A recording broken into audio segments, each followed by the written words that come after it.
કેવું પોટલું બાંધ્યું હશે.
મને લાગે છે કે હવે મારી ભૂખ શાંત.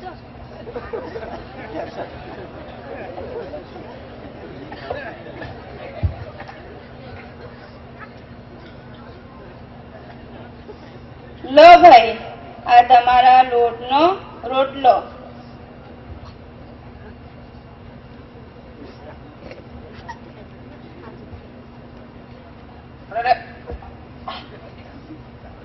અરે આ રોટલો તો મીઠા વાળો છે અને હું તો મીઠું ખાતો જ નથી.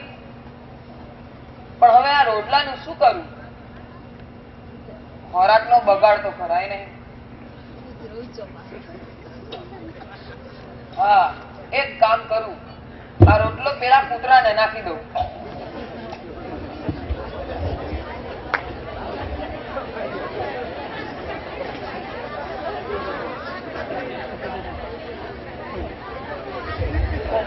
શું થયું હશે?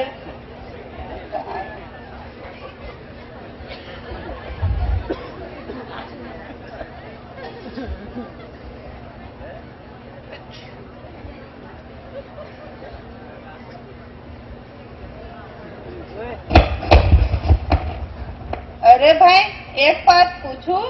પૂછો ને બહેન. ભાઈ, તમે કૂતરાને રોટલો કેમ નાખી દીધો?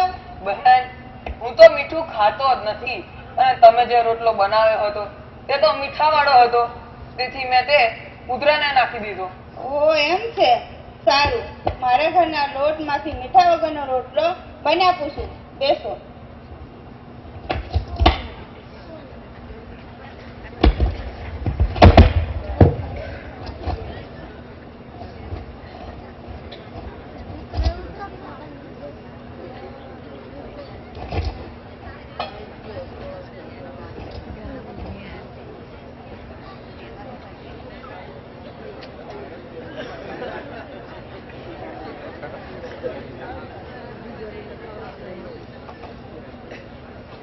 લો ભાઈ, આ મીઠા વગરનો રોટલો ખાઈ જજો.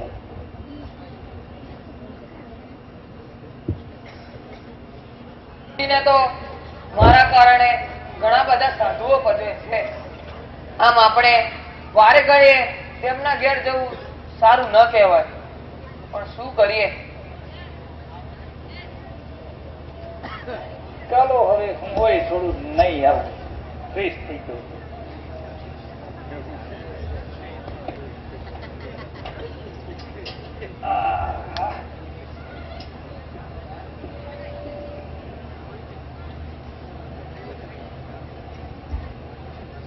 અરે કોણ છે ભાઈ?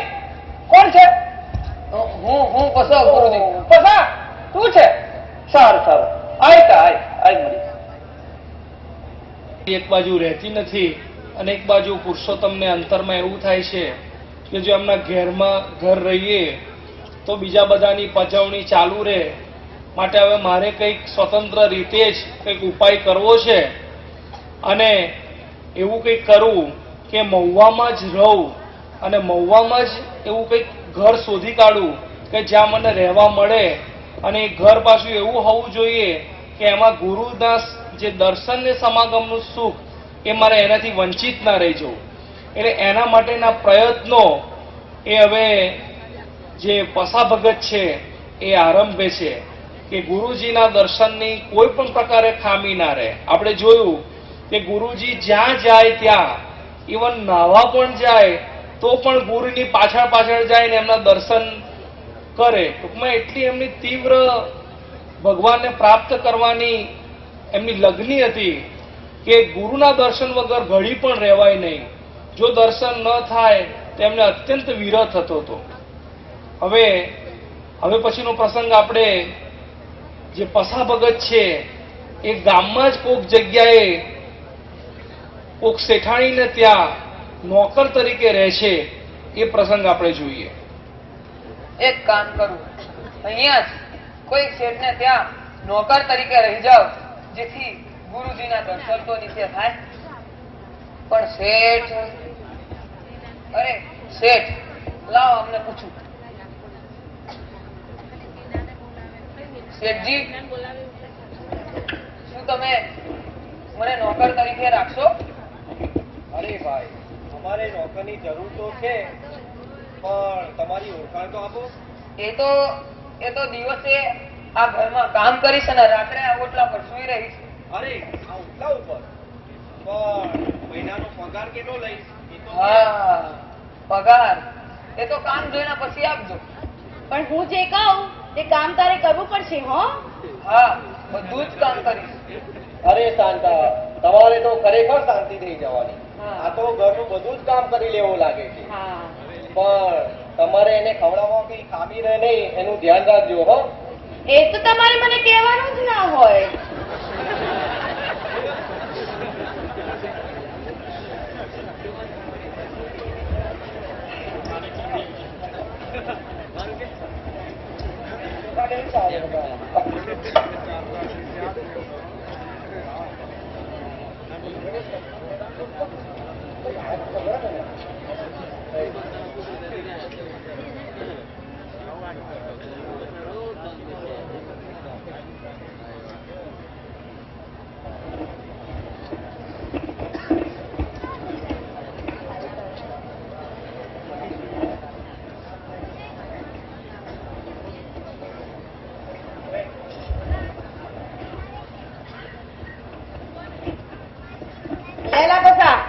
શાક થઈ રહ્યું છે, આ રોટલો છે તે વેલો વેલો ખાઈને ગાયો ભેંસોને ચારો નાખી દેજે.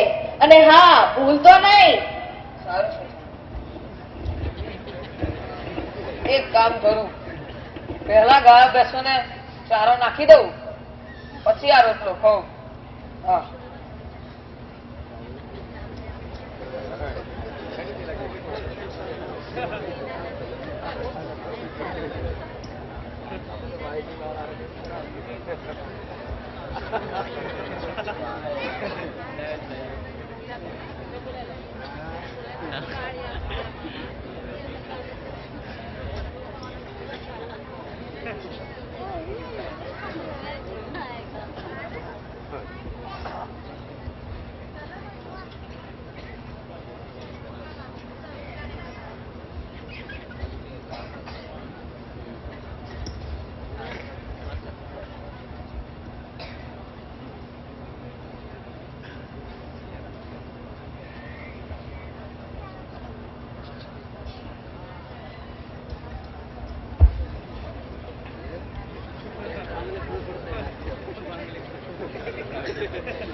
નિશાની.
અમે બહાર જઈને આવીએ છીએ ત્યાં સુધી મારા ઘનશ્યામને રાખજે, અને હા, એને રડાવતો નહીં, અને ખાવા માંગે તો આપજે. ઘરનું પણ ધ્યાન રાખજે. અમારે આખું મોડું થાય કે ગાય બેસીને ચારો પણ નાખજે. સારું સારું, ચાલો હવે.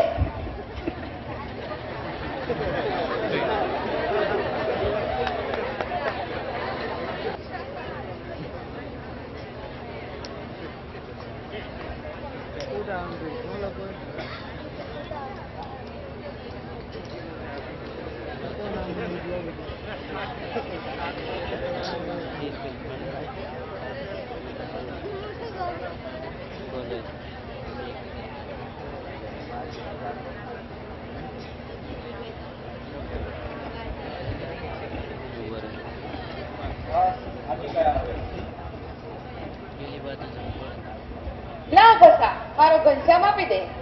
એ રડતો નતો ને. ના શેઠા.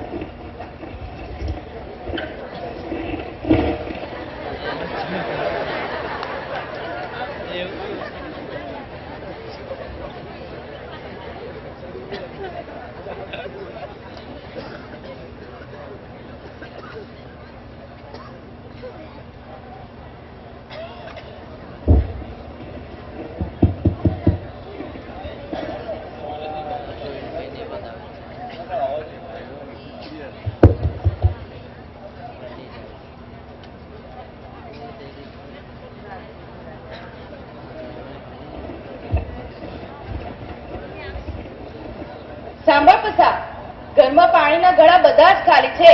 તે કુએ જા ને પાણી ભરી આવ, પછી અહીંયા કુંજો વારી દેશે. સારું શેઠ.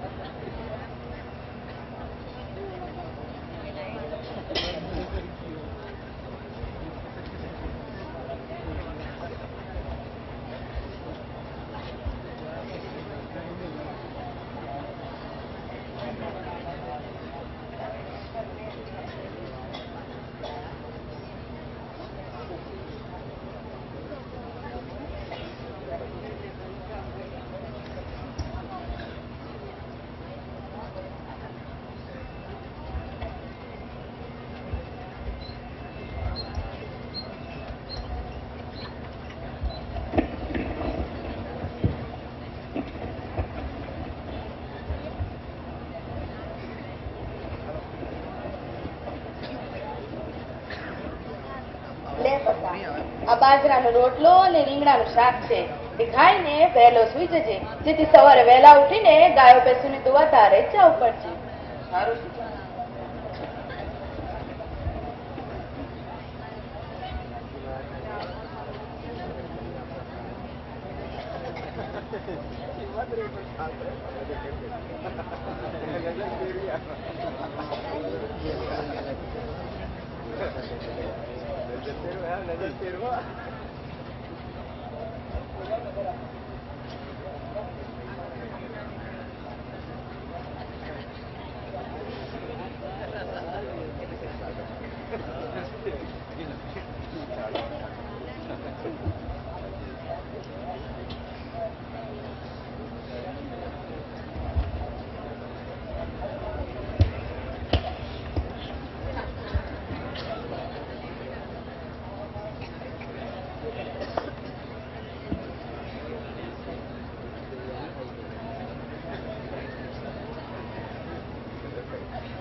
નીચામાં નીચું હીનમાં હીન કામ કરે છે. આશ્રય ફક્ત એટલો જ કે ગુરુ પ્રાગજીના દર્શન થાય અને એમનો સમાગમ થાય. એક વખત આવી રીતે સેવા કરતા કરતા ગુરુ પ્રાગજી મહારાજ તથા પુરુષોત્તમના બંને આંખો મળી ગઈ અને ગુરુજીએ પુરુષોત્તમને કહ્યું કે હવે તું ઘરે જા, તારે હવે અહીંયા રહેવાની જરૂર નથી.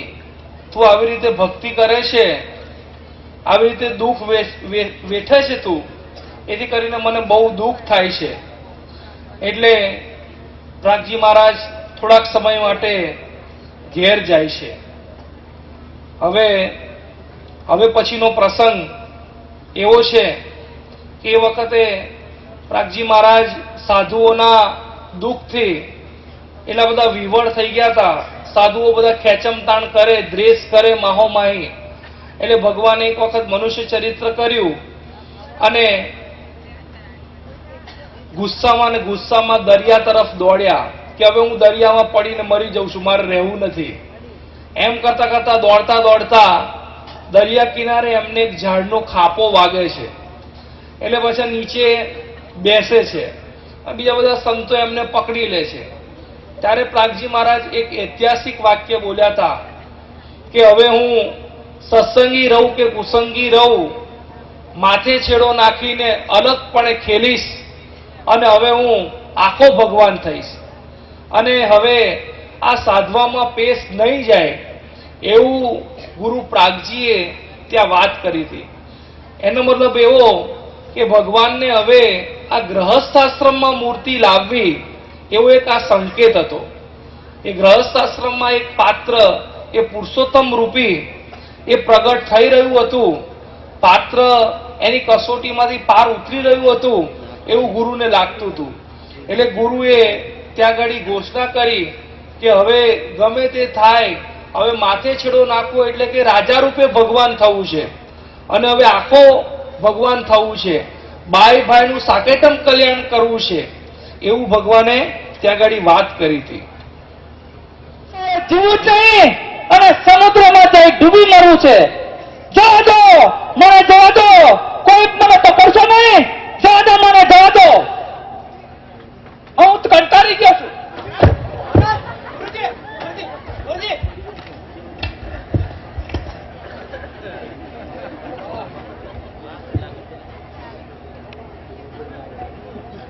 આ ગુજરાતમાં તો મુમુક્ષોની ઠઠ ભરી છે. ચરોતરના મોટા ભાગ્ય છે, મારે ત્યાં આવવું છે. આગળ જોગી સેવ્યા, અત્યારે ભોગી સેવે છે. હવે ક્યાં સુધી ખમીશું? સત્સંગી થઈએ કે કુસંગી થઈએ, માથે છેડો નાખીને અલગપણે ખેલીને હવે આખા ભગવાન થવું છે. ગૃહસ્થાશ્રમની અંદર રહીને ભાઈઓ તથા ભાઈઓ સર્વેનું કલ્યાણ કરવું છે. હવે આ સદભાવમાં પેશ નહીં જાય, નહીં જાય, નહીં જાય. જય સ્વામી. અને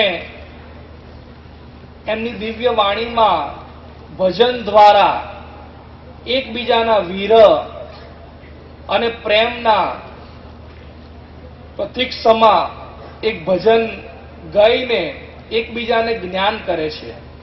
પુરુષોત્તમ મહારાજ ભજન ગાઈને પ્રાગજી મહારાજને પ્રશ્ન પૂછે છે અને પ્રાગજી મહારાજ પણ પોતે ભજન ગાઈને પુરુષોત્તમ ભગવાનને એનો જવાબ આપે છે. અને એ ભજન જ એવું છે કે એનાથી આપણને પુરુષોત્તમ ભગવાનની મુમુક્ષુતા, ગુરુ પ્રત્યેનો દ્રઢાવ પ્રેમ અને એટલો જ સામે ગુરુ પ્રાગજીનો પુરુષોત્તમ ભગવાન પ્રત્યેનો પ્રેમ અને દ્રઢાવ એ આપણને નયન ગોચર થાય છે. તો હવે આપણે એક ભજન એ પાત્ર અભિનયવાળા પાત્રો ગાશે એ આપણે સાંભળવાનું છે કે કેવી રીતે